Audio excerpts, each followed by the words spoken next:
So Radio Winchcombe, it's time for my next guest on the show. Let's say hello to the one and only Mr. James White. Hello, James. Hey, Liz, how you doing? Really good, thank you. How are you?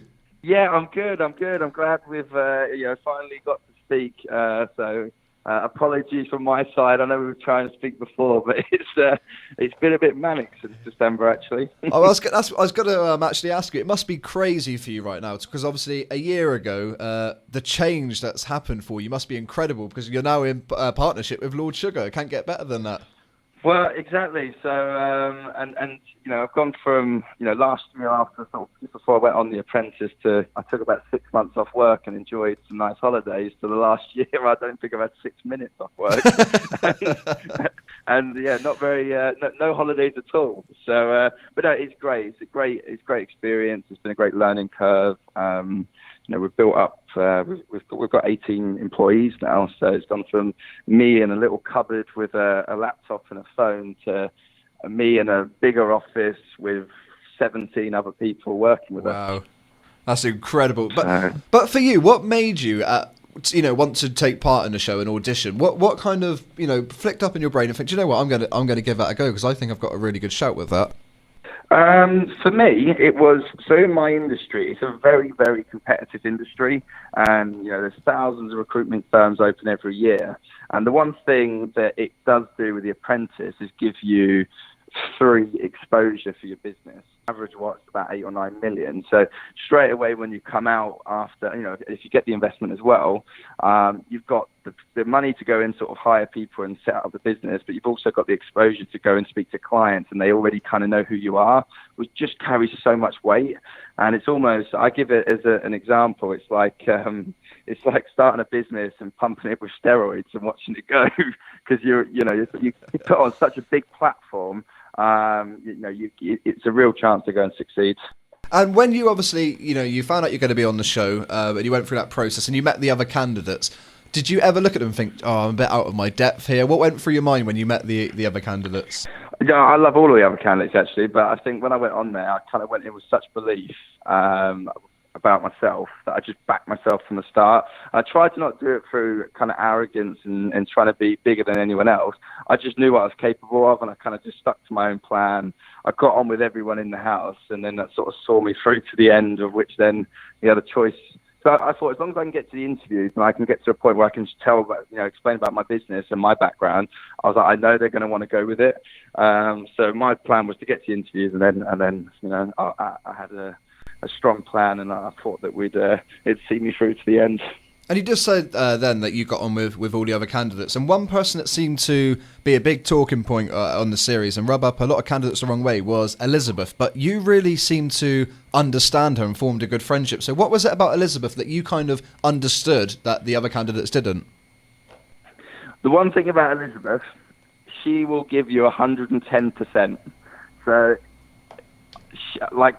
if on a task, she will put her heart and soul into it, and she means well. I think she's just misunderstood sometimes by others, because she is quite a dominant force, but she's doing it because for the right reasons. And even fast forward to now, since the show, Elizabeth's probably one of the people I see the most. I know, you always talk.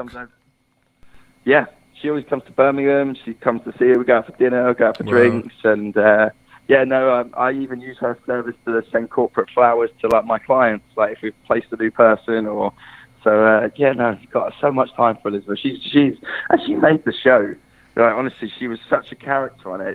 It's one of the ones you either like Marmite, you love her or you hate her, but either way, she was very entertaining. How daunting is it that Claude and Karen watch your every move? I mean, when you're doing a task and they're just kind of there watching, is that daunting? It is, because they're writing notes and feeding back. But yeah. I thought that I had a feeling that Claude and Karen liked me throughout the show.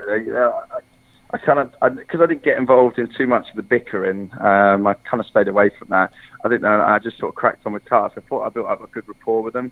And I got also similar to Lord Sugar. I think it was in episode 7. He called me mate, and I was like, well, if he's calling me mate, everyone noticed it as well. When we went back to the house, they were all like, "So mate, is it?" Like best mates now, you and Lord Sugar hanging exactly. out. You were actually with him the other day, weren't you? On a boat, I saw. took me out on his yacht. Wow, that's amazing. So, yeah, and I mean, I've seen some yachts, like when I've been out on holiday in Marbella or place like that. But I mean, this is a yacht. It's like a cruise line. It's absolutely unreal. And I don't know whether it was like one of them ones that was inspirational or almost like, Jesus Christ, it's going to take a long time to get a yacht. So then the running costs on it alone are a couple of million. Wow, that's incredible. But it was great. It's nice. I was able to take some of the right time team as well, which was really nice. They got to meet Lord Sugar and it was just enjoyable all around. It was informal, relaxed. Kind of see him sort of strip back and have a bit of a chat with him as well.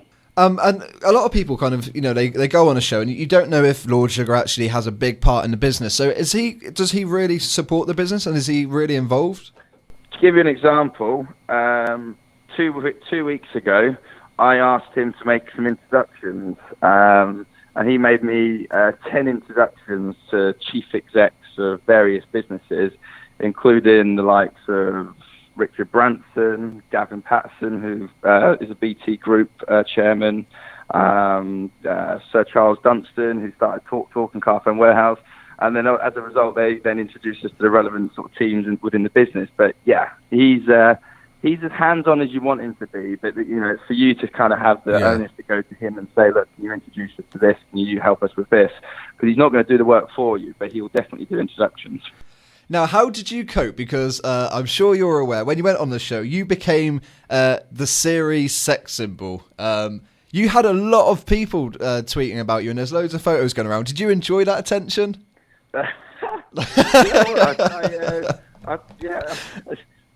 think that I did get quite a lot of tweets actually at that sort of time. I think what happens is you get up in the morning and you obviously your cameras are in your face before you wake up, and so you kind of up in your boxes, and then it seemed to always be me.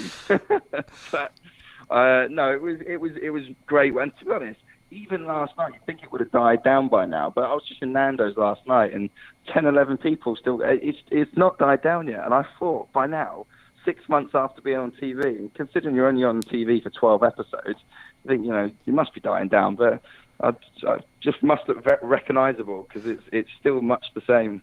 I don't know, because I mean, when I announced that you're on the show, I had a lot of females going mental about it. So I think you're going to have that attention for quite a long time. Yeah. You have to carry that one around. Obviously, you made history on the show this series because you actually won with Sarah. So they had 2 winners. So when it came down to the final and you were both there, did you have any doubts when you seen that actually you're up against another strong candidate? It must have been the biggest shock for you to hear Lord Sugar say, "I'm going in partnership with both of you." I knew it was hard for him because it was like we kind of like in the boardroom he was like, this is a really tough choice, and I had a feeling he wanted to go with both, more because take away the business, but I think he genuinely liked both me and Sarah and backed both of us in whatever industry we chosen to sort of go in. But I had such a good relationship with Sarah, and she's such a nice person. It was actually nice to, it wasn't that we had half. And the investment was doubled, so I was really sort of happy to actually win it with her. Well, I was supporting you from day one. I think you've done absolutely incredible. You were a great candidate, and I follow you on LinkedIn and see how your business is growing and how active you are. It's absolutely amazing, and I wish you the best of luck because I think Right Time Recruitment is going to go from strength to strength because you're a great ambassador and you've got a great support network. So I wish you all the best, and thank you so much for joining us today. You're brilliant. Thanks very much. I really appreciate that. Thank you very much. Take care. Speak soon. Thanks. Cheers, buddy. Bye-bye.